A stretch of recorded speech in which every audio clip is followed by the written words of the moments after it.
देखिए जो देखिए चर्चा तो 2024 के चुनावों के मद्देनजर ही होगी। इंडिया गठबंधन को आगे कैसे लेकर जाना है, कैसे मजबूती से एकजुटता से चुनाव लड़ना है, और खास तौर पे किसी को हराने के लिए नहीं बल्कि देश से बेरोजगारी, महंगाई, ये तमाम जो बीमारियां हमारे देश को रोग लग गया है, उन रोगों से निजात दिलाने के लिए कैसे हम सबको एकजुट आकर एक न्यू इंडिया का, एक बेहतर भारत का ब्लूप्रिंट बनाना है, उसके लिए मिलकर काम करेंगे। और ये मैंने पहले भी कहा था, इंडिया गठबंधन वो गठबंधन है जिसमें भारत देश की 135 करोड़ आबादी समा जाती है, एक छतरी के नीचे आ जाते हैं।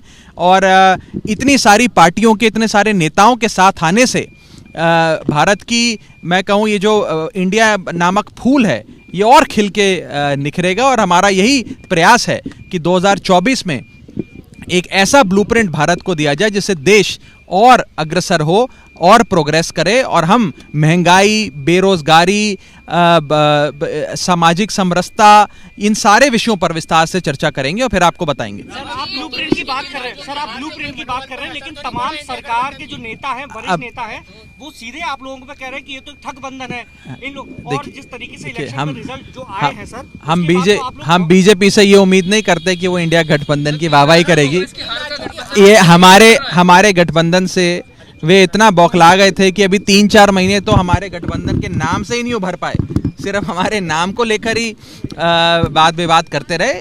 मुझे लगता है कि इंडिया गठबंधन एकजुट होकर चुनाव लड़ेगा, मजबूती से लड़ेगा। और मैं तो अक्सर ये बात कहता हूं, जैसे 77 के चुनाव में तमाम पार्टियों ने एकजुट होकर, विचारधारा हो, अपनी पॉलिटिकल डिफरेंसेस हों, सबको पीछे कर देश को बचाने के लिए एकजुट होकर चुनाव लड़ा था, जिसमें जनसंघी भी थे, वामपंथी भी थे, सब एकजुट हुए थे और उस समय की एक बहुत ही मजबूत सरकार को हराया था। अगर वैसे ही एकजुटता के साथ 1 वर्सेस 1 भाजपा के एक चुनाव चिन्ह के सामने विपक्ष का एक चुनाव चिन्ह अगर इलेक्शन होता है तो अवश्य इंडिया गठबंधन चुनाव भी जीतेगा और मजबूत बहुमत से जीतेगा। बहुत बहुत शुक्रिया। बाकी अब जाकर अंदर बैठक करने दीजिए, भी आते हैं। आम आदमी पार्टी का वरिष्ठ नेता है सर, आप ये उम्मीद करते हैं केजरीवाल